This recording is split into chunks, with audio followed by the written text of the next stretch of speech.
ನಮಸ್ಕಾರ, ಸುಧಾಸ್ ಕಿಚನ್ಗೆ ಸ್ವಾಗತ. ಈಗ ನಾವು ಬಟಾಣಿ ಪುಲಾವ್ ಮಾಡೋದು ಹೇಗೆ ಅಂತ ನೋಡೋಣ.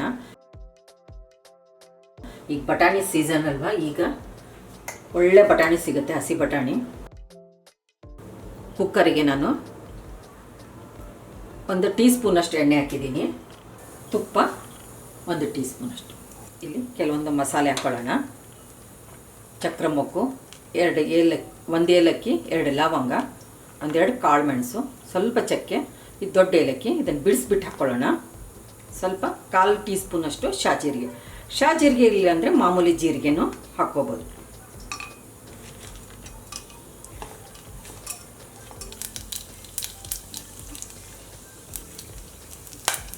ಫ್ರೈ ಆಗಿದೆ. ಈಗ 3 ಹಸಿ ಮೆಣಸಿನ್ಕಾಯಿ ಹಾಕ್ಕೊಳ್ಳೋಣ. ದೊಡ್ಡದೊಂದು ಈರುಳ್ಳಿ ಉದ್ದುದ್ದಗೆ ಹೆಚ್ಕೊಂಡಿರೋದು. ಈರುಳ್ಳಿ ಕಲರ್ ಚೇಂಜ್ ಆಗಲಿ, ಈರುಳ್ಳಿ ಎಲ್ಲ ಕಲರ್ ಚೇಂಜ್ ಆಗಲಿ ಅಲ್ಲಿವರೆಗೂ ಫ್ರೈ ಮಾಡ್ಕೊಳ್ಳೋಣ. ಸ್ವಲ್ಪ ಗೋಡಂಬಿ ಹಾಕೊಳ್ಳೋಣ. ಫ್ರೆಶ್ ಆಗಿ ಕುಟ್ಕೊಂಡಿರೋ ಶುಂಠಿ ಬೆಳ್ಳುಳ್ಳಿ ಪೇಸ್ಟು 1/2 ಟೀ ಸ್ಪೂನಷ್ಟು.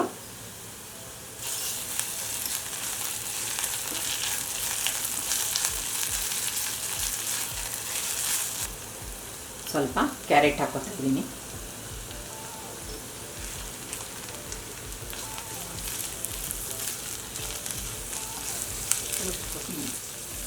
ಇಲ್ಲಿ 1 ಕಪ್ನಷ್ಟು ಹಸಿ ಬಟಾಣಿ. ಉಪ್ಪು ಸೇರಿಸ್ಕೊಳ್ಳೋಣ, ರುಚಿಗೆ ತಕ್ಕಷ್ಟು ಉಪ್ಪು.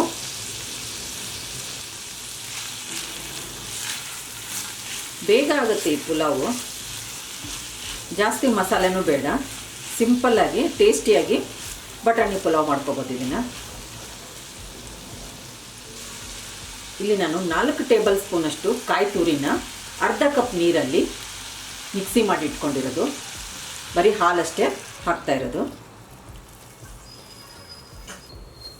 1/2 ಕಪ್ ಹಾಲು, 1/2 ಕಪ್ಪು ನೀರು, 1 ಕಪ್ಪು ಅಕ್ಕಿಗೆ 1/4 ಟೀ ಸ್ಪೂನಷ್ಟು ಗರಂ ಮಸಾಲ. ನೀರು ಕುದೀತಾ ಇದೆ.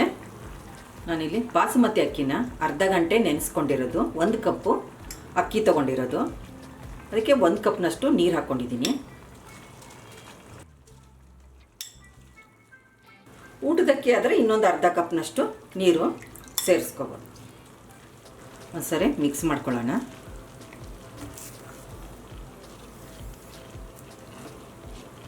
ಉಪ್ಪು ಬೇಕಾದರೆ ಇವಾಗಲೇ ಒಂದು ಸ್ವಲ್ಪ ಉಪ್ಪು ಸೇರಿಸ್ಕೋಬೋದು.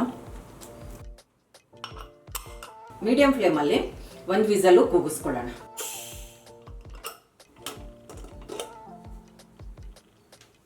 ಚೆನ್ನಾಗಿ ಅರಳಿದೆ ನೋಡಿ, ಹುಡಿ ಆಗೈತೆ.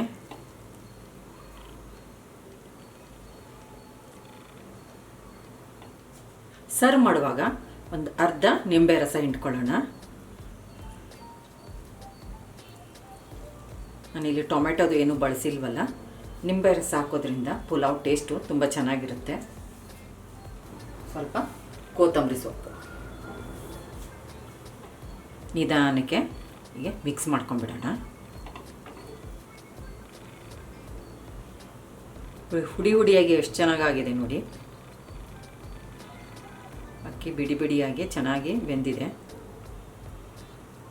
ನಮ್ಮ ಚಾನಲ್ಗೆ ಸಬ್ಸ್ಕ್ರೈಬ್ ಮಾಡಿ, ಬೆಲ್ ಐಕಾನ್ ಒತ್ತಿ, ಹಾಗೂ ವಿಡಿಯೋಸ್ನ ಲೈಕ್, ಶೇರ್ ಮತ್ತು ಕಾಮೆಂಟ್ ಮಾಡಿ.